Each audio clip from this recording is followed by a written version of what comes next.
This episode of Food Psych is brought to you by my book, Anti-Diet, Reclaim Your Time, Money, Well-Being, and Happiness Through Intuitive Eating, which is available now wherever books are sold. Just go to christyharrison.com/book to get it. Welcome to Food Psych, a podcast about intuitive eating, health at every size, body liberation, and taking down diet culture. I'm your host, Christy Harrison, and I'm an anti-diet registered dietitian, certified intuitive eating counselor, and author of the book Anti-Diet. Join me here every week as I talk with fellow anti-diet advocates about their journeys toward peace with food and their bodies. And by the way, on this show, we bleep out diet culture stuff like weight and calorie numbers, but we don't censor swear words or other adult language, so listener discretion is advised. Anti-diet revolution, we're for health at every size. Eat the foods you like. Food Psych. Hey there, welcome to episode 244 of Food Psych. I'm your host, Christy Harrison, and today I'm talking with coach and educator Ilya Parker of Decolonizing Fitness about moving away from toxic fitness culture toward an intuitive relationship with movement, how diet culture has shape-shifted to hide its racist roots, the experience of being a Black trans person trying to get gender-affirming medical care, toxic masculinity in white transmasculine culture, and so much more. Our conversation was recorded before George Floyd's murder and the uprising in response to it, which is why we don't specifically address it in the episode when we talk about racism, but Ilya has been really engaged in that conversation on Instagram, and I'd invite you to go follow them there. I can't wait to share our conversation with you in just a moment, but first I'll answer this week's listener question, which is from a listener named Kent, who writes, "Hi, Christy. I'm so grateful for your podcast and book, and I'm loving how your work supplements my process with a therapist and anti-diet dietitian. Your book, Anti-Diet, is blowing my mind and provides so much comfort, encouragement, and hope. Thank you so much. As I continue to heal and recover from my eating disorder, I'm starting to ponder how I can use my experience to join in the work of helping create a weight-inclusive, anti-diet world. I'm an administrative social worker and would be excited to use those skills in this work. With that being said, I'm a white, straight-size, cisgender man and want to be incredibly careful about the space I take up in this realm. Given that I have a lot of privilege in all the systems of white supremacy, fat phobia, and patriarchy, which have created diet culture, I don't want my advocacy to silence others who experience much more oppression than I do. At the same time, I want to break the silence that many men who struggle with internalized fat phobia, healthism, and eating disorders feel they need to live in. And I wonder if I could leverage my privileges for good. From my own experience, it would have been so helpful if other men were more open about their experiences. All that to say, I think it's important to reduce the isolation that many men experience in eating disorder recovery, but as men speak out more, there's potential for harm and perpetuation of oppressive systems, especially if men speak in a way that drowns out the voices of people who our oppressive culture tends to ignore. My question is, as I and other men engage in advocacy around fat positivity and anti-diet culture, how would you recommend going about it in a way that doesn't perpetuate systems of oppression? I'd love to hear your thoughts and suggestions. Thanks again for everything. So thanks, Kent, for that great question and for your kind words. And before I answer, just my usual disclaimer that these answers and this podcast in general are for informational and educational purposes only and aren't a substitute for individual medical or mental health advice and don't constitute a dietitian-patient relationship. So this question really spoke to me this week because of the uprising that's happening for racial justice. As I'm recording this, we're in the 18th day of protests for Black lives and an end to police violence. And it really feels like some serious momentum is happening in the fight for racial justice. And I'm hoping this keeps up and really makes long-term change in the world. And whatever I can do to help support that, I am trying to do. And I've been thinking even more than usual about what my role is as someone with white privilege and straight size privilege and various other forms of unearned social advantages, and how I can use my platform to help break down racism and diet culture and other systems of oppression that give me those privileges in the first place, so that everyone can be safe in their bodies and everyone can be free. So I'll share with you what I've been learning and practicing in this arena over the past 5 years or so that the podcast has been focusing explicitly on social justice issues like weight stigma and racism and lots of other intersecting systems of oppression, but also just know that I'm still learning. And as I shared in last week's episode with Monique Melton, recently I've recognized that my anti-racism work needs to be more of an active and daily part of my life. And so I am working on that now. I'm making it a daily practice. So from my experience, again, I'm still in process with this. I'm still a white, cisgender, able-bodied, smaller-bodied woman. So definitely not an expert. But in my experience, one thing that you can do if you're someone with privilege doing anti-diet work is to talk with your clients and your audience about the issues that affect marginalized people and center marginalized people as much as possible in your work. Because really, we can't create a truly liberated world until the most marginalized people in that world are liberated. And when I say talk about these issues, I don't mean to speak for marginalized folks, right? Because that's not helpful, but what I mean is to actually spend time listening to a wide range of marginalized people's voices and stories. So that means many different larger-bodied people, right? Hearing the experiences of a diversity of larger-bodied folks, many different Black people, many different trans people, et cetera, et cetera, et cetera, right? Many different people from different marginalized groups so that you can understand what they're asking for from folks with more privilege, what the diversity of opinions looks like in their world, and do your best to take action that seems to be what they're asking for. And just know that it will be imperfect action, and you may get backlash from many sides, but it's important to do it anyway. It's important to take action anyway. So I'll share that in my own experience lately of trying to really center Black voices in my social media feeds and my daily reading and my podcast listening and my life in general, I've learned that although, of course, there's a huge diversity of thought in the Black community because no group is a monolith, the most consistent call to action that I've seen and heard from Black folks who've really committed their lives and careers to anti-racism work is that white people need to speak out in our communities and on our platforms in support of Black lives.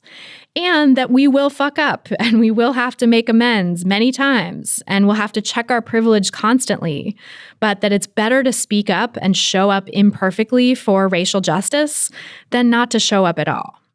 And this is also the general sense that I've gotten over the years from listening to and working to try to amplify the messages of the fat liberation community too. Not that those two communities are the same at all, and I'm certainly not comparing oppressions here because, comparing oppressions is never helpful.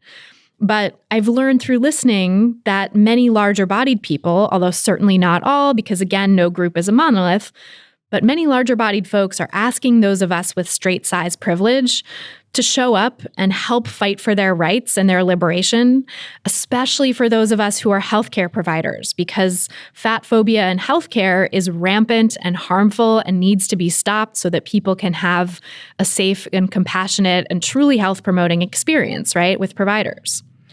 And also, we will fuck up. We will have to apologize.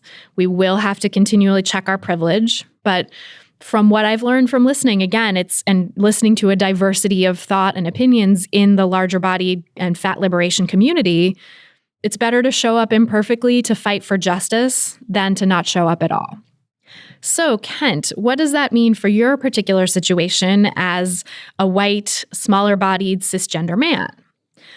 I would say that it means listening consistently to marginalized communities, working to unpack and acknowledge and dismantle your own forms of privilege and your internalized beliefs from those systems of privilege and oppression, from white supremacy and diet culture and patriarchy, continuing and deepening your systemic analysis and your understanding of trauma and social determinants of health so that you're less likely to fall into the trap, the really white supremacist, healthist, neoliberal trap that blames individuals for societal problems. That's where so much of our healthcare and mental health care system is stuck. And so I think it's super, super important for those of us who are health professionals to really understand that systemic analysis and that social determinants of health have so much more bearing on people's actual health outcomes than what they eat or how they move their bodies or any other health behavior that they might engage in. And that racism and trauma from racism is a part of that, is one of those social determinants of health. And then also making sure that even when you're talking to an audience of primarily cisgender men about eating disorders, which might well be a clientele that you end up serving, you're still connecting those issues to larger systems of oppression and showing how they fundamentally have roots in anti-Black racism and patriarchy. And for example, one thing that you can do concretely in your work is to help your clients understand how white supremacy and patriarchy condition men to feel like they have to be stoic and quote unquote rational and not show their emotions, and how that can both set the stage for the development of eating disorders and exacerbate existing eating disorders. That's like a whole thesis unto itself, right? You could have long conversations about the nuances of that and the roots of that idea of toxic masculinity in white supremacy and patriarchy. And we're going to talk a little bit about toxic masculinity in the fitness world with Ilya Parker on this episode. So I definitely think this will be a good resource too for learning and understanding more of that systemic analysis. But even if your audience is mostly people with the same privileges you have, centering the most marginalized groups and helping your audience see the ways in which different forms of oppression are connected will ultimately help your audience, as well as helping make the world a more just and welcoming place to people in all kinds of bodies, as opposed to centering white, cisgender, smaller-bodied men in your work, which can really alienate anyone who doesn't fall into those categories. And it's a delicate line to walk. It's always something to be thinking about. You can use your unique voice and do your unique work in the world that only you can do. And I truly believe that all of us have a unique contribution to make, no matter what our identities are, no matter what privileges or forms of oppression we hold. But also, those of us with privilege need to work to decenter ourselves and make room for people who are more marginalized than we are. And it's obviously an ongoing dance between those things, right? Using our unique voice, making our unique contribution, and stepping aside and centering others. And it's something that I think about constantly in my work, and even more so now. And I don't always get it right either. I'm just doing the best I can as someone with, I'm a journalist, I'm a dietitian. Those are my professions. Those are what I do in the world. And so how can I do those things in a way that does the most good, while also recognizing that I have to use my voice in especially my profession as a journalist, right? And especially the way that my business model and most people's business models are set up now, I think in private practice is like you have to have some visibility online in a private practice setting. And so navigating the tensions of that, it's challenging. And I will say that in my experience, this work can be uncomfortable and emotional at times. And sometimes we'll need to rest and take breaks and just integrate what we've learned and focus on self-care. But we also do have to keep at it consistently and keep learning and not give up if we're really committed to fighting for justice. And I know that I am, and I know that so many of you listening are. And Kent, just given the fact that you're a social worker, I have a hunch that that's true for you. As Erica Hines, who is a wonderful diversity, equity, and inclusion educator, always says, you need to be humble and ready to fumble. So we're going to fumble, right? White people, fellow white people, we're going to fumble when doing this work. And that is way better than the alternative of not trying at all. So we make amends when we fumble and we get back out there and try again. So I hope that's helpful. I'm curious to hear how that resonates for folks in the audience of all different kinds of identities. And if you want to submit your own question for a chance to have it answered on an upcoming episode, either a follow-up to this or, totally different question, you can go to christyharrison.com/questions.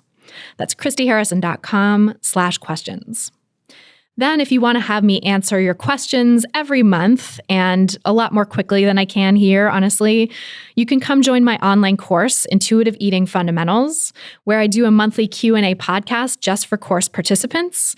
And so you can ask your own questions and have me answer them and listen to hundreds of other answers I've given to people already to really work through the nuances of intuitive eating and start to put it into practice in your own life.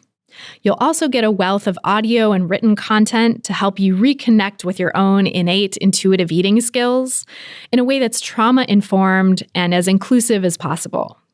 And you'll also get access to a private community forum so that you can have daily support from me and my team and hundreds of other great people who are on this anti-diet path working to make peace with food in their bodies.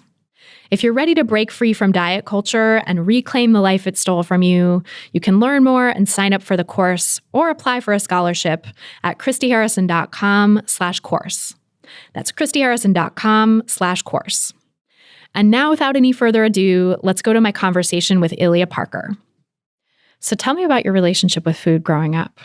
So I come from a family of cooks, mostly soul food. And it was really interesting because my mom, I grew up in a single parent household. So my mom worked upwards of 3 to 4 jobs at a time. And my older brother, he was actually the one that provided most of the care for us. So during the week, we ate a lot of, easy to cook meals like pot pies, chicken noodle soup, things that were very cheap and very quick. But on the weekends, we would often either spend time with our mother, and she would cook so much food. And so I tended to gorge out on the weekends, and then we go to our grandparents' house and eat a lot of food. And it was just really interesting because there was a lot of scarcity during the week. We spent a lot of times, making sure we definitely got full by eating meals from school and things like that. And then on the weekend, it was just like, I almost got judged and blamed for like pigging out. And it's like, but you made all this food because you kind of felt guilty because you weren't, able to spend time with us during the week. And then we're like shamed for wanting to take advantage of all this great, delicious food. So it was pretty interesting. Yeah, that is interesting. It sounds like it was almost a restrict binge cycle kind of imposed from other circumstances, not like an eating disorder, but similar cycle to that. Yeah. And then add the layer of this very gendered way that folks who are assigned female at birth typically are expected to eat. And it was almost portion control. You're just destined for portion control as someone who identified as a woman back then. And I've also seen as a tomboy and played a lot with my cousins and ran and jumped and climbed trees. So I always had a big, big appetite. And I was often told to stop eating before often told to honestly not listen, to deny my body cues of what my body was telling me when my body's literally saying, hey, you're still hungry. And, my family was like, no, you've eaten enough because you've had pieces of chicken and you only should be having at your size and your age and you're a girl and you should eat this way. And so I found myself late nights when the family would be asleep, I would be going in my refrigerator and just eating and, hiding the remnants of the food under my bed. And then, sometimes I would, get caught and my mom would further, shame me and punish me for sneaking and eating. And it was almost like I was being labeled with having some type of eating disorder when it was just simply me still being hungry. That's so sad. Yeah. I wonder, did your brother experience the same kind of policing around his food, or was it really this sort of gendered thing of like, you're a girl, so you're supposed to eat less? Yeah, it was a very gendered thing because my brother, he was a football player through middle school and high school. So he was encouraged to eat whenever, however he could get the calories in. And my cousin, who I was very close with, we were close in age, and I was actually bigger than him. And he was encouraged to eat as much as he could. And I remember my grandmother would literally make him an entire pot of rice for him to eat himself. And I remember the day when my grandmother finally said that I could have a chicken breast instead of a chicken wing, because I would just, beg and cry and tell her like, hey, I'm still hungry. Why did the guys get to eat chicken breasts and why did the girls only eat chicken wings? And why can't I have more than of white rice, and all of these different ways that, I was told that I needed to tone down and I was too stocky and, I was going to look like my dad. And I actually looked like a football player because my brother was actually really, really slim. And I was, short and stocky and just had a propensity to gain a lot of muscle when I played around. And I was a lot stronger than the guys in my family. So I got shamed for that as well. God, that sounds so painful and so interesting too, the role that gender played in that, like the gender policing of your body size and your body shape. Yeah, the gender policing just really crept up all throughout my childhood years, obviously, before I could name and really know what it was. I felt it. And I think that's what has definitely influenced my work to this day. I just spent so much time reflecting on it. And that's why I'm able to name it as much as I do. How did your relationship with food evolve from then, from that early, stage of being so policed for what you were eating? And it sounds like knowing what your body was telling you, knowing that you were hungry and kind of crying out and begging to be fed.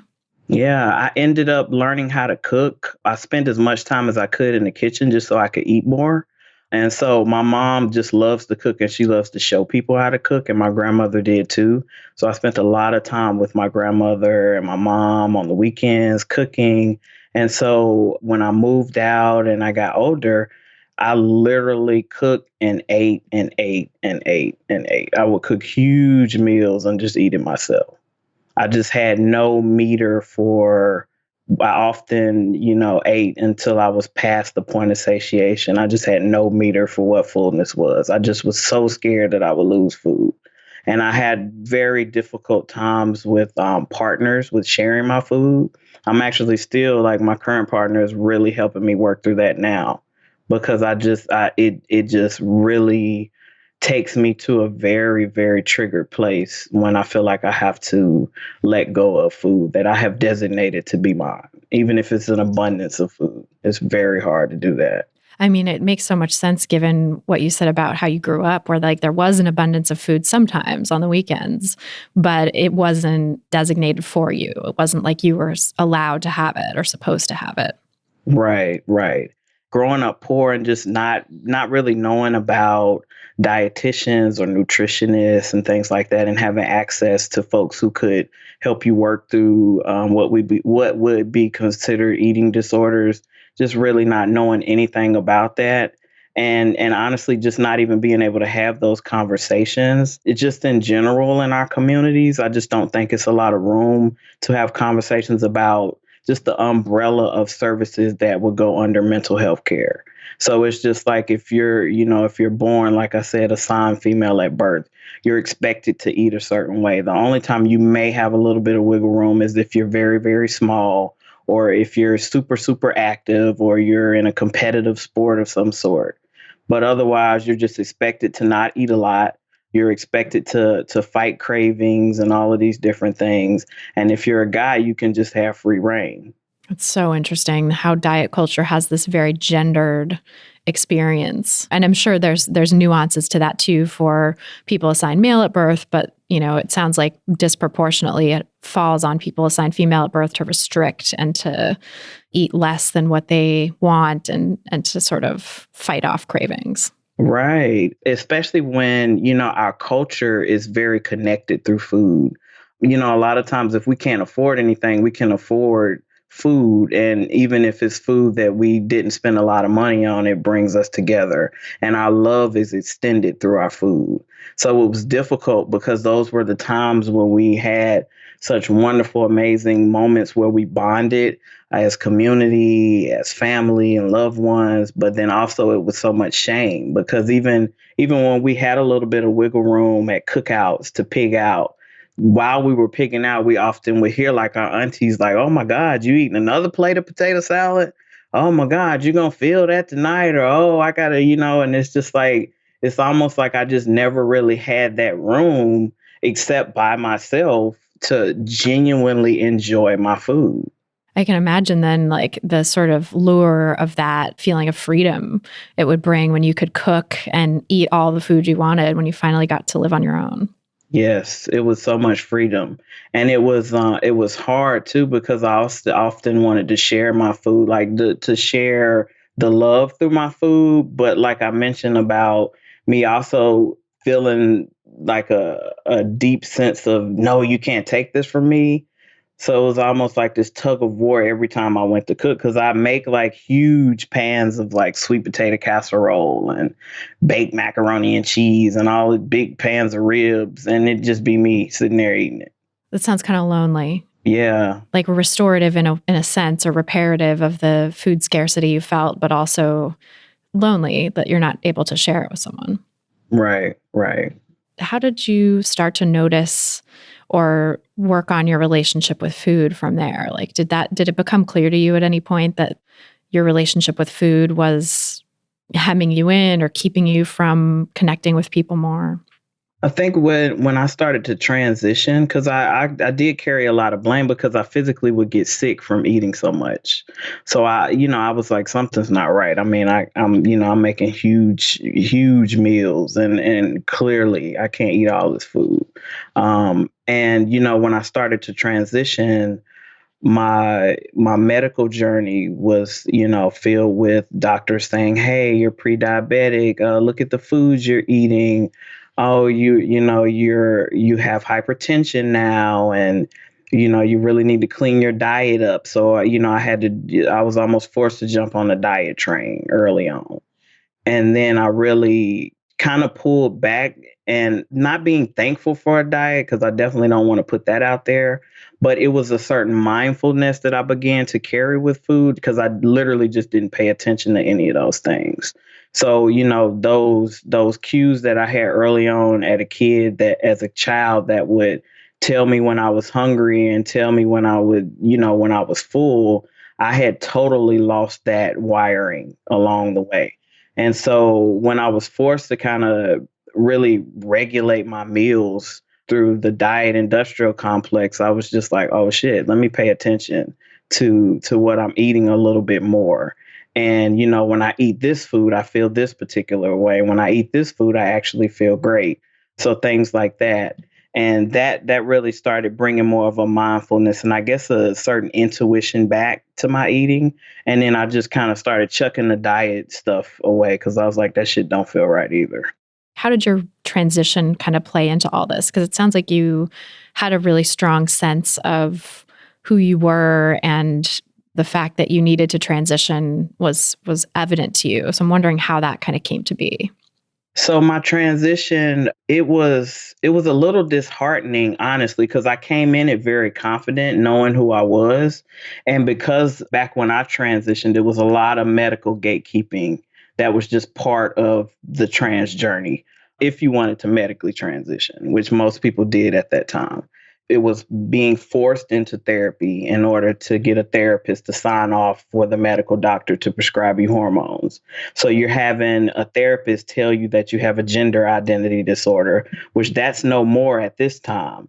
But, 10 years ago, that was very much a thing. And I can remember arguing with my therapist. I was like, I don't have no damn disorder. I don't even know what that is. I know who I am. I'm not, and I remember having to answer a certain amount of questions in a very specific way in order to get the letter for my medical doctor. And I remember feeling so down because I was lying to the therapist just to get coverage. And then when I finally was able to actually get a doctor who even understood what trans affirming care was, because I spent a lot of time looking for doctors and actually educating medical doctors about what it meant for me to be trans. And so the medical doctor was just very, very fat phobic. And it was really interesting because that doctor was actually a person in a large body. And I was just so blown away that this cis assumed doctor who was in a large body, who I'm assuming experienced a lot of fat phobia and obviously had internalized fat phobia, was really placing this societal standard on me of how I needed to show up to identify as a trans masculine person. And so that just blew me, that really blew me away.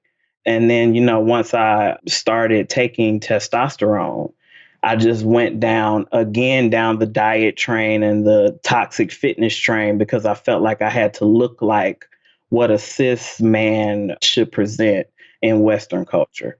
And I think that brings up an interesting point too of the sort of oppression that happens of larger bodied people who are, have internalized so much fat phobia to other larger bodied people, and especially doctors. I can only imagine that doctor probably had gone through a ton of fat phobia trying to get medical training and becoming a doctor, but still the fact that they're putting that on you and oppressing someone else who is in a larger body is just shocking. Right. It was so shocking to me. And I remember asking her, like, what does me losing pounds have to do with my transition? The one thing that I feel like she held over me was the fact that I had hypertension. I was diagnosed with hypertension at that time because I know she was like, you're in the pre-diabetic range. And I was like, do I have diabetes? Well, no, but you're based on your heredity and your age and this and that and your weight. And I was like, well, I don't have it. And I need you to help me manage my hypertension. But again, what does that have to do with me losing weight? I've tried diets. I've tried all these different things. And, and I remember even telling her, like, I have high blood pressure because I'm stressed. It don't have shit to do with how much salt I eat every day. Yeah, so that was really difficult. And that's another piece that I want to talk to, like the ways that we have to, it's one thing because clearly with this anti-LGBT or anti-trans legislation in this case that allows for doctors to full out deny us access to healthcare just across the board. Because I've also experienced that where doctors are literally like, I don't want to treat you. So we have that piece, and then the doctors that don't know what they're doing, nor do they care enough to give us equitable, adequate health care. So it's almost like we just have to take the scraps that we're kind of just tossed. And so we spend a lot of time, trans folks spend a lot of time educating. A lot of people do, a lot of marginalized people do, but trans people spend a lot of time educating their healthcare providers. And, especially considering that Black trans folks in particular, 1 in 3 of us, myself included, for a long ass time, make less than 10,000 a year. And I'm going to a doctor who's making upwards in the United States 100 and some thousand a year. And I'm literally telling you how to treat me and paying you. That's not right. It just floors me. I gave a lot of pushback to healthcare providers, clinicians that I've came across over the years because I just cannot. Something just will not allow me to put up with that bullshit. And I think that's a big reason why I got into a lot of activism work too early on because I just couldn't believe it. I just really couldn't believe the shit. Yeah, no, it's unbelievable. It's amazing though, too, that you had that fire in you, that you had something in you that said, no, this isn't right. And I have to stand up against this and educate this person and not just kind of sit there and take it. And I'm wondering where you think that came from, if you kind of have a sense of what gave you that agency and that voice for yourself. My ancestors, my ancestors. It's just a long lineage, even back when my great grandmother was a sharecropper, and she actually dressed in men's clothing, and she would present as a man to do the things she needed to do to take care of her family. She was shot at, she was chased. I even remember my mother telling me, because my family's from Georgia and South Carolina. And I remember my mother, venturing out to the store and being chased. And she was like, if I wouldn't just jump over and, jump in a ditch real quick, I would be lynched. But I also remember my grandfather shooting back at Klans members and shit like that. That's just how, that's just the fire that's always been in me. It's not safe a lot of times, obviously. I've just always had, on one hand, I understand where marginalized folks, we share our story and we pull at people's heartstrings and we get support in that way.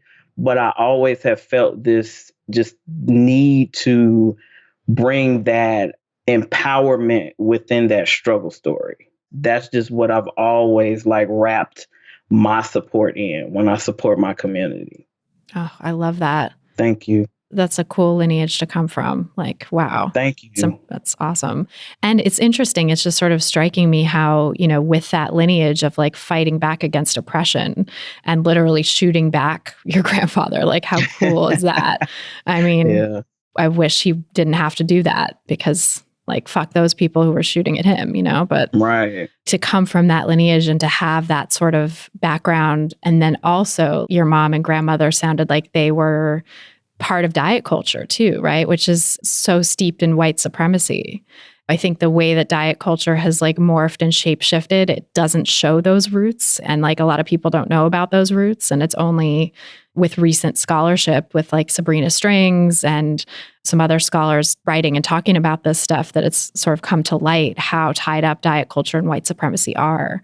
But I just think that's so interesting that it sort of became this like unquestioned, I think for so many people of color of all different backgrounds, that diet culture became this unquestioned thing to sort of take on, even if in other areas of life you're fighting back and you're very aware of the oppression and not willing to take it.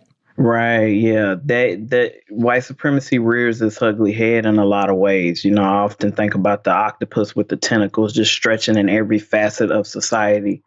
And it's so interesting because oftentimes in Black culture, we're told that any LGB related issue or different things like that is the direct extension of white supremacy, but we often don't, like you named, we don't realize how diet culture is so infused with that.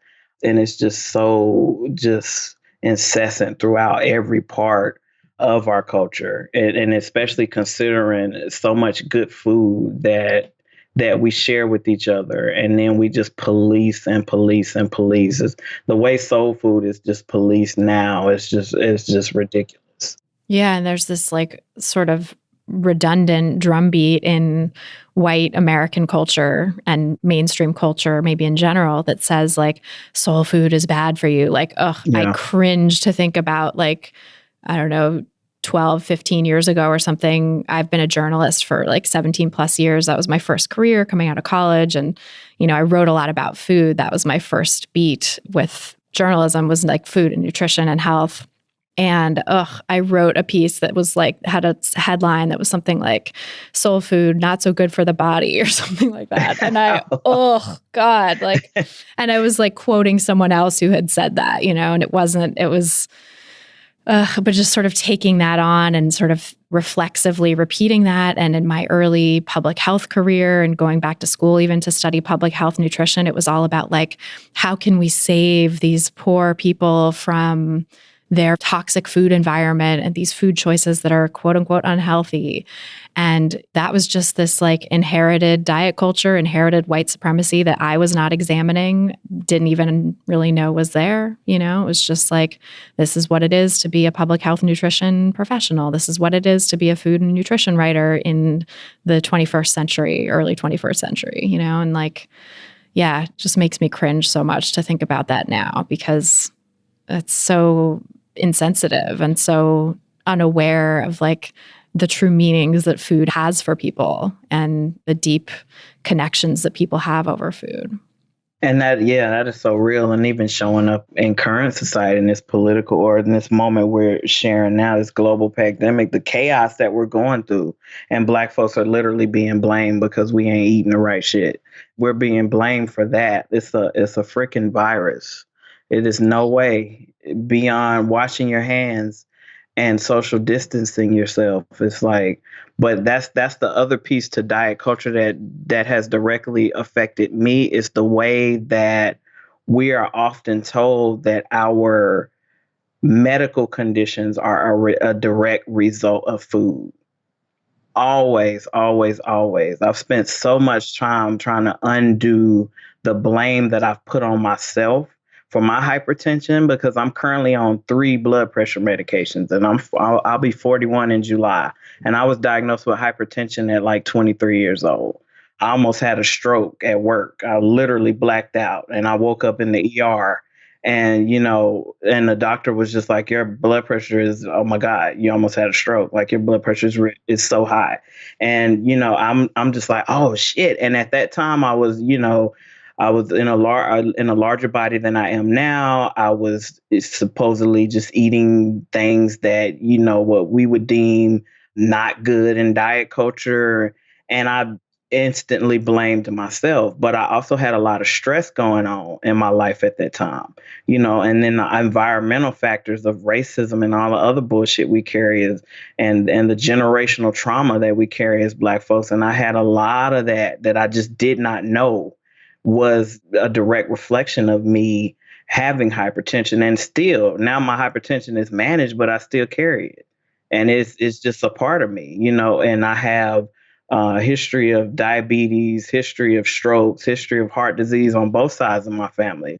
And I did want to name that me living with that medical condition, because I think this is an extension of ableism too, where folks who have chronic illnesses feel like their life is over. Even if you've made peace with it's not your fault that you have the chronic illness, but you feel like for some reason now you can't have a higher quality of life because you're by society standards deemed sick.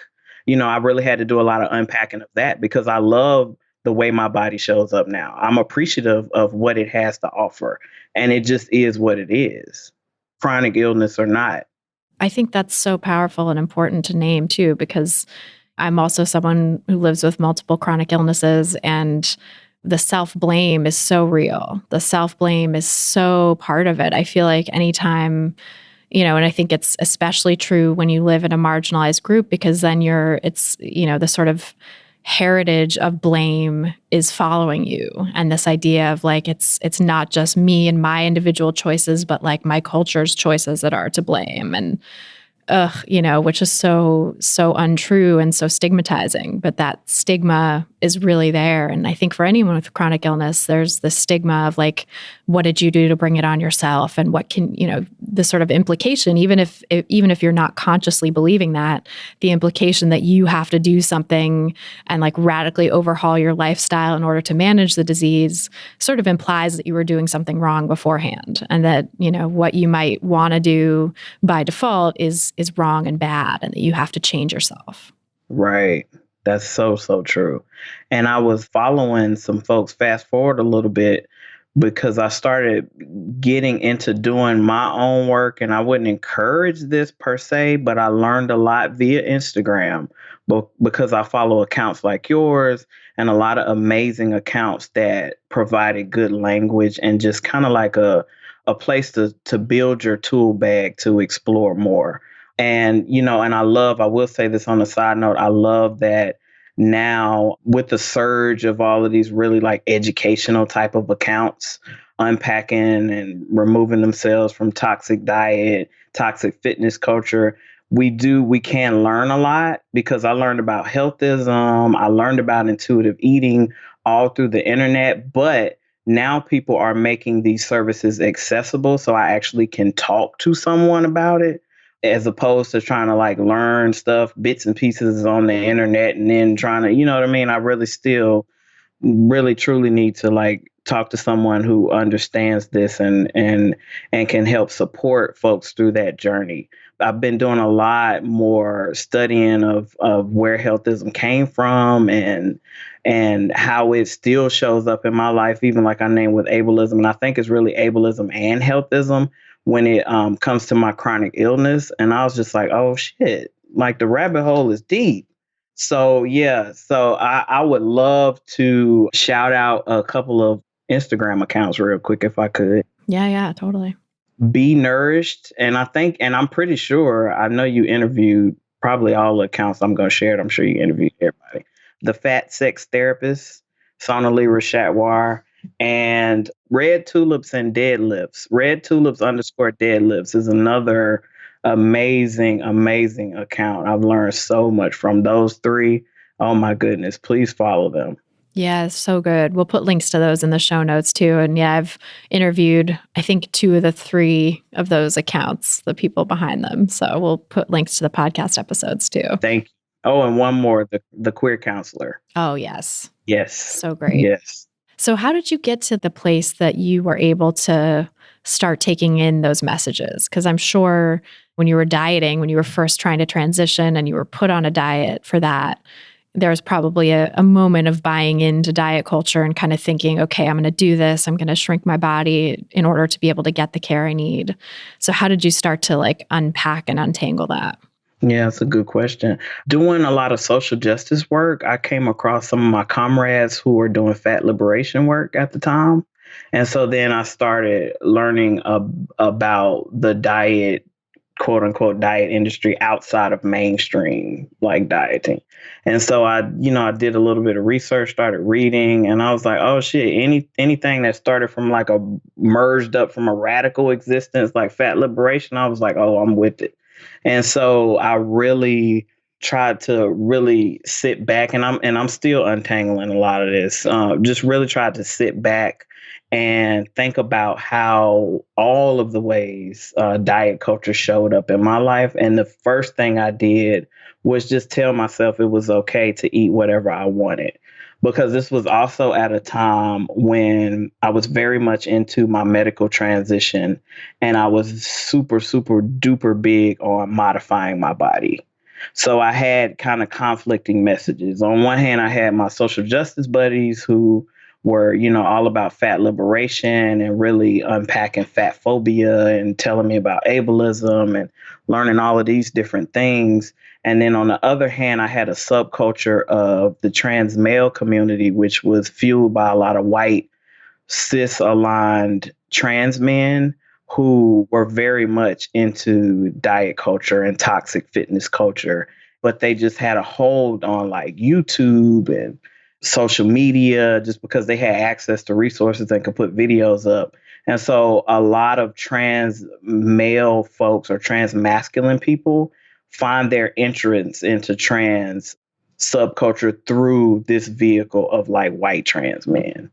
And I think that's oftentimes why a lot of the toxic masculinity tropes that we carry as trans masculine folks, many people they're really in essence naming the representation, which is a typical picture of just a white trans man who is very aesthetically pleasing, who's just a douchebag, and who has a lot of shit that they just have not flushed through. And they're also have access to a different privilege that they just didn't have before they transition. And so that's how we really learned to navigate through the world as a trans man through that shit. Cause you really, I know my platform it's a decent size, but the type of stuff I talk about with trans masculinity, ain't nobody trying to hear in the trans community, not in the trans male community. In fact, I'm shunned in a lot of ways from the trans male community because it's not in alignment with the cis masculine community. And I don't want to generalize anything, but it's just the way it is. And so that's been a very difficult road that I'm really trying to kind of like move through. Yeah, I can imagine that's tough. And I can also totally understand why the sort of cis aligned, why the trans masculine community of folks who's trying to accede to like cis hetero patriarchal masculinity, like that kind of toxic masculinity that is sold as what it means to be a man in mainstream culture is, if you can accede to that as a trans man, it's like a way to get more privilege. And it's probably easier to accede to that, to like get closer to that anyway.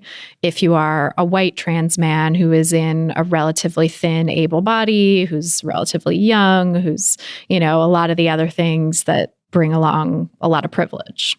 Right. And it's a way that we also like to attack the feminine. And that's something, for a lack of a better way to name it. But I think because trans masculine folks feel like we have to be in such direct opposition to what it means to be a woman or femme presenting, that we have to just go full surge towards this other thing. And that's another way that I've learned to appreciate my journey as a trans masculine person. And I now identify as non binary. And I present masculine, but I just don't align with the gender binary in any way. And so that's been something that trans folks, trans men in particular, just can't grapple with because they just do not want to be associated with womanhood in any way. And that's also the same way that trans women and trans femmes, in particular trans women and femmes of color, are often experience the most violence in society, is because they're viewed as men and they are trying to align to womanhood in a particular way. And society just does not accept that because this is a very rigid category that you must be in if you are assumed to be a man. That's just a difficult one. Yeah, it's like violating the terms of patriarchy. Right. It's a direct violation of patriarchy. Absolutely. And that brings a lot of backlash with it. Yeah.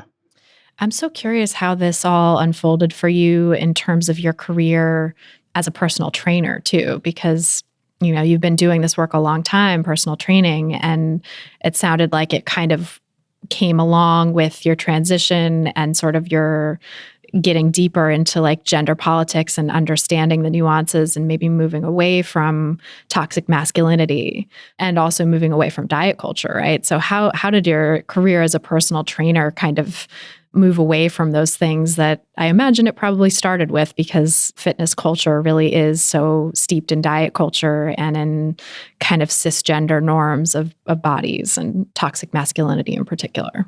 Oh, yeah. So along the lines of my trans journey, I also became a physical therapist assistant. So I had a broad knowledge of anatomy and physiology. And so when I was transitioning, I was obviously looking for personal trainers and jumped into the fitness arena. And I was met with a lot of trainers that just sucked. That were just misogynistic, fat phobic, homophobic, transphobic, just ran the gamut. And so I'm like, look, I know more than these folks and not trying to be arrogant, but I was like, I know a lot more than a lot of these personal trainers that I'm paying my hard earned money to. I know what I want and what I need for my body. So shit, why don't I train myself? And so, I started doing my own programs and really being able to modify my bodies that felt affirming to me.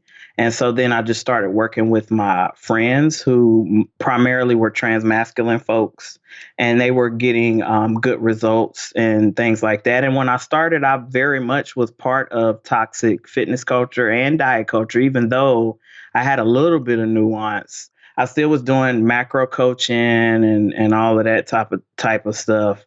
And it was very much infused in the diet big time. But as I learned more, I began to, and I'm still always shifting my services because the diet culture especially can seep in. It's so insidious that I always have to be mindful. You never stop learning how to undo diet culture because it always creeps up.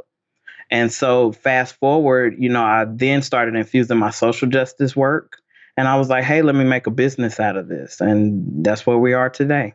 And that's, so real. Like you really never do stop unlearning diet culture, and that it's such a part of like fitness. It's such a part of being a dietitian for me. I know I've had to re-examine and sort of look under all these different rocks that I collected in my training and sort of see like, where's the diet culture bug that's living under that? How can I like toss that out, but still keep whatever is good about this, if anything, or is this something that I just need to discard completely? And kind of reframing my services and my understanding of nutrition around this different model, rather than just sort of staying in lockstep with what was handed to me from school and training, which was so steeped in toxic diet culture. Yes, yes. And I also felt like it was important because I do want to say this, once I guess I'll say practice more of an intuitive eating style, because I haven't officially like been on the intuitive eating journey because I don't know. I haven't talked to anyone, but I just know I just loosened up a lot on the restrictions I set for myself around food and just ate what I wanted. So once I really started getting into that space, I was just like, wow, it's so many things that I want to share with my clients that just are so different from standard trainers because all the trainers I had also blamed me for how my body showed up. Every time I said I had a goal, it was always a punishment associated with that or some type of way they stigmatized me. And on top of that, it was just like that layer of transphobia. And so a lot of my clients still had that blame and stigma that they carried. So I thought it was important and still think it's important to have bodies who look like mine be trainers because when I eat began like loosening up on my food restrictions and letting my body just kind of settle at a normal place that it is and just not really getting so caught up on the physical aesthetic of, oh, I need to, present this particular package in order to be deemed valid as a trainer. I noticed that my clients were like, wow, well, you know what? I feel a little bit more comfortable in my body today, however it's showing up. And so that's something that I still kind of struggle with that because before the global pandemic hit and I was in the gym and I'd see other trainers and then they'd be looking at me training somebody and they like, well, I mean, you're in a larger body. What could you possibly show someone, So that's been difficult. But I just feel like it's just so important for us to continue to, especially if we're in larger bodies, larger queer and trans bodies, to just be out in the world when it's safe. Oh, so true. And I think that's such an important point too, because, I sometimes hear people, I do some programs for helping other dietitians and therapists and, folks kind of with their communication and marketing around anti-diet and health at every size stuff. And one thing that I sometimes hear from the larger body folks in that work is like, I worry that I'm not going to get as many clients as I would if I were in a thinner body. I'm worried that now that I'm accepting my body and I've let it settle where it is, and that happens to be a larger body size, that I'm not going to be as attractive to potential clients. And I think that's like really coming from, that's unfortunately, I think the way our culture is, that is going to be true for some potential clients. But I think that there's far more people than you realize out there probably who want someone who looks like them, who want someone who's going to help them accept their body at that size or whatever size they end up being, because they don't want to be shamed by a dietitian or a therapist or a personal trainer. They don't want to have someone who's got this inaccessible to them body shape and size telling them to do something and making them feel bad about themselves. Yes, absolutely. And so having someone who can actually like embrace your body at a larger size, or like for you also being Black and trans and having that experience that probably a lot of people don't see in personal trainers that they've experienced in the past, is so affirming for people who are coming through your doors. Absolutely. And I just want to tell all the trainers out there who are in larger bodies, who are trans and queer, remember, someone is looking for you. Someone is looking for you right now.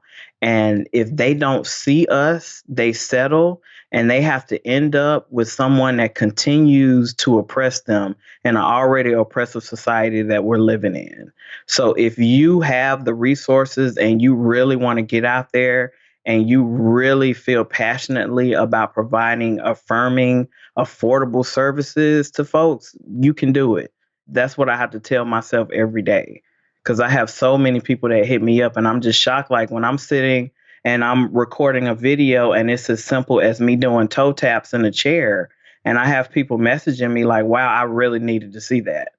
That's something that I actually can do, because there's so many trainers I see putting up, videos on Instagram, and it's like, I can't even do that shit. Right. It's so inaccessible. Yeah, so inaccessible. And when people see that kind of thing, they're like, well, fitness isn't for me. They're not going to think that it's something that's even really worth their time investing in, or they'll think that they need to change their body completely before they can even start doing it. Rather than, here's something that I can do. Here's a practice that I can engage in that'll actually help me feel good, if they're at the point where they can engage in fitness in a way that's not self-punishing. Right. because toxic fitness culture, really relies on two distinct groups to be situated on opposite ends of the spectrum. That's why I'm so opposed to a binary, because it's with all the human variation, we just can't fit. You know what I mean? And you have this like really aesthetically pleasing young cisgender heterosexual assumed person as like this gatekeeper wheeling out who's deemed fit and who's not. And then you have people who usually are fat, person of color, someone who's older, who just doesn't think that fitness is for them, and they're always policed in this way, and then they just don't even engage in purposeful movement, which is something that may bring them pleasure because they feel like that it's not for them. Yeah, and so it just keeps people locked out of this thing that really is our birthright, right? Like moving our bodies in a way that's pleasurable is for everyone. Right. But it's not sold that way in toxic fitness culture, like you say. Yeah. I want to hear a little more about like your own personal journey with fitness in terms of moving out of that place of both practicing toxic fitness culture for yourself and for your clients, but like to the point where, I've heard you on your podcast talk about how you would go so hard that you would end up in such pain and like not be able to even lift your leg. And I think that's so common for people in this toxic fitness culture, but especially when you're trans and trying to maybe mitigate gender dysphoria that's coming up around your body size and shape. How did you get from the place of pushing yourself to that degree, and I know dealing too with like chronic pain and the aftermath of that, to where you are now in your relationship with fitness and your body? Yeah, I had no choice. It was going to kill me, honestly. It literally was going to take my life because I was so disconnected from my body. The only thing I was concerned with was the outer package, because my body never, ever, ever wanted to lift in that way and to perform such extreme movements. And, when I started training, I trained with a lot of cis men, a lot of just brute, just unnecessarily just going so hard in the gym. And that was what I thought fitness meant at that time. And I still unpack that a lot with trans masculine folks now, because it's like this go hard or go home type of mentality. And fast forward, as I got more into an intuitive style of eating and then developing an intuitive style of movement, it was just mornings where I was like, shit, I can't work out today. I just can't. I cannot. My body will not let me. And I allow myself to feel okay and remove the guilt from, shit, I missed the workout. I'm going to miss a workout. And, and I'm not going to say I'm thankful for the pain. I embrace the pain, but without that pain sitting me down, I still would probably be training hard. The pain really helped me put a different perspective, the pain and the injuries. I mean, sometimes they are a gift, right? Like that just forces you to wake up to what you've been doing and how it's not working. Yeah. And it's a constant day-to-day thing of saying, it's okay. It's okay. It's okay to stay in the bed today. And how's that changed how you move your body when you do move? What are the sort of different relationships you have with movement now? So my movement is purely for either mobility's purpose, just to keep me from being so stiff that my pain is exacerbated, or it's for a place of pleasure. And if I don't feel any of those type of things, the mobility, I'll give a little bit of wiggle room with some pain, because some movements, because I'm so tight that it's just going to be painful as I work through it. But I know my safe place, and I, encourage my clients to learn the safe place. So it always stems back to falling into my body in a very particular way that I'm in tune enough to know what it needs. And any other movement outside of the mobility work, like I named, is for solely for pleasure. So if I just feel like rolling around on the floor for a session, that's what I'll do. If I feel like sitting in a chair and just kind of swaying back and forth and doing some neck stretches, that's what I'll do. And it's just however I'm feeling. And right now I'm feeling a little bit better, So my partner, who's also a fitness coach, has created a plan for me, and it feels really good. And so today was the first day that I actually engaged in that plan. It's purposeful movement, it's pleasurable movement, and in my case, like I named, it's a lot of mobility work. I love that. And I think, I mean, that really speaks to my relationship with movement now, too. I think it's pretty similar. Like, I don't engage in anything unless it's for chronic pain management or for pleasure. And that feels really good. And then occasionally there are those structured things that are like pleasurable, but also it's kind of like you have to show up at a certain time because you have a class or whatever it is. And, it's like, oh, well, I thought this sounded fun when I signed up for it. And now I kind of don't want to go, but I know Yeah. that I'm going to enjoy it when I do. Or sometimes I'm like, yeah, I don't want to go, so I'll skip it or whatever. But those are sort of the only ways in which I will engage with movement these days. It's not about a certain number of days per week or a certain amount of time that I have to do a thing or whatever it is. It's these days for me, it's like, it's nice outside. I want to go for a walk and like see the sun, or I'm having pain in my lower back in this place that I always have pain, or in my hip or in my neck. And, I need to do some stretches to like move through that. Yes. Anytime it starts feeling regimented or forced, I ain't with it. So yeah, I totally feel you.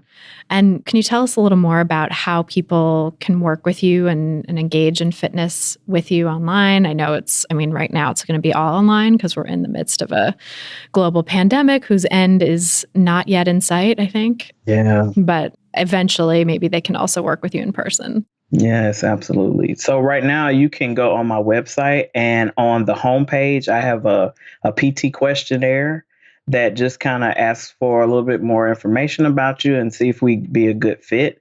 And then once you fill that out, I'll contact you, and then we'll just kind of start chatting, and then we'll build a plan. I offer slide and scale services. I offer free services for trans and queer people of color.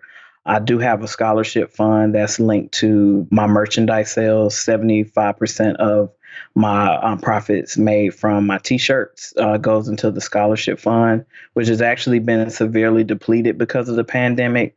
I've had so many people reaching out to me who just can't afford services, but now they have the time to engage in fitness services. So I'm trying my best to work with them. But I'm very accessible online. You can DM me as well, and I'll try to see if I can get you on my schedule. I'm pretty busy right now I do live Zoom workouts with folks one-on-one. I'm pretty busy right now, but I also do create plans, and I can make personal videos for you that you can watch at any time. So just hit me up and we'll see what works best for you. I love that. That sounds so great. Thank you. And I'm curious too, sort of as a coda to that, like how people who might be recovering from chronic overexercise, compulsive exercise, having a really toxic relationship with movement, how you might recommend they get started. And do you have plans for people who kind of are dipping a toe back into movement after a period of healing, or even, who are recovering from compulsive exercise and who might need some permission to like slow down and take it easy? Yeah, that's a good question. I do have a lot of folks who are experiencing that right now. And I often ask them, are you feeling prompted to engage in exercise? Is it coming from you internally, or are you feeling like some kind of external push? And sometimes we talk through maybe the external factors that are still showing up, and then we kind of try to sort through that and then ease into a program. A lot of folks who hire me as a coach, they don't realize how much talking we do a lot before we even engage in training. So usually it just varies. It's very individualistic, but most times I try to really sit down and have like some good, genuine talks with people before we even engage in any movement. I love that. I think that's so important too, to sort of know where someone's coming from before you start working through any sort of plan or program with movement. Yes. And I also want to name too, even though fitness coaches, especially those of us who have like the social justice hat, we still can practice beyond our scope. So I'm in the process of developing like a resource list to share with my clients, because it's just some stuff I still don't quite feel comfortable with talking to people about. I'd rather them talk to someone that's a little bit more qualified so they can kind of sort through some issues that they may be working through. So that's very much a thing. Once I start getting to know you, I can assist folks with developing more of a supportive relationship with movement. But some stuff kind of like transfers a little bit beyond that. And then we may tend to, uncover other things that they may need to talk to with the therapist through. So I just wanted to put that kind of caveat out there too. I love that. I think that's so important too. God, like how many trainers are out there that just have no idea about that stuff and are just trying to do it all, right? And are sort of working with, and like also trying to tell people how to eat and how to deal with their trauma or whatever it might be. And it's like, there's different folks there who are probably better qualified to deal with those things. And so yes, it's awesome that you're aware of that and like able to communicate that to your clients and give resources for other people they need to connect with. Thank you. And one other thing I did want to say too is people have asked me, they're wanting to be a more affirming fitness trainer, and they may not necessarily have engaged in trauma-based type of educational practices. And I still encourage people that you can still practice from a place of no harm. If you really look at your services, and you should be combing through the services that you provide with a fine-tooth comb and really checking out resources and things that folks share online and making sure that your work is affirming, and you can still be trauma informed without having to go through any type of formal training. I don't have any formal training when it comes to being trauma informed, but hell, I got my own traumas from just being Black, fat, trans, poor, what have you. So I just wanted to throw that out there. Yeah, I love that. And I think, thinking about your own experiences of trauma can really inform how you relate to other people, right? Because like you said, it sounds like for you, it clicked in very easily with the social justice ideas that you already had, where you're sort of like, oh, right, I see how this is oppressive. Let me take that out, and constantly vigilant for that. Yes. Tell us what the website is for your business, because I don't think we said it yet. It is decolonizingfitness.com. I love it. We'll put that in the show notes too. Thank you. Thank you so much for being here. It's a real pleasure to talk with you. Thank you, Christy, for having me. So that's our show. Thanks again so much to Ilya Parker for joining us on this episode, and thanks to you for listening. Ilya also has 2 new resource manuals that I highly recommend checking out: The Pain Guide and LGBTQIA Affirming Spaces, which you can find on their website at decolonizingfitness.com. If you're looking for some practical tips to help you get started on the anti-diet path, you can get my free audio guide, 7 Simple Strategies for Finding Peace and Freedom with Food, by going to christyharrison.com/strategies. That's christyharrison.com/strategies. If you've gotten something out of this podcast, please help us reach more people who need to hear the anti-diet message by sharing this episode and subscribing to the pod on Apple Podcasts or your favorite podcast platform. You can see all the places to subscribe at christyharrison.com/subscribe. That's christyharrison.com/subscribe. To get full show notes from this episode and a full transcript, you can go to christyharrison.com/244. That's christyharrison.com/244. And to get the transcript, just scroll down to the bottom of the page and enter your email address. This episode was brought to you by my online course, Intuitive Eating Fundamentals. If you're ready to make peace with food, break free from diet culture, and reclaim the life it stole from you, learn more and sign up at christyharrison.com/course. That's christyharrison.com/course. A big thanks to our editor and sound engineer, Mike Lalonde, our community and content associate, Vinci Chue, our administrative assistant, Julianne Watasek, and our transcriptionist, Mycroft Holmes, for helping me out with all the moving parts that go into producing this show every week. Our album art was photographed by Abby Moore Photography and designed by Melissa Alam. Our theme song was written and performed by Carolyn Pennypacker Riggs. And I'm your host and producer, Christy Harrison. Thanks again for listening, and until next time, stay psyched.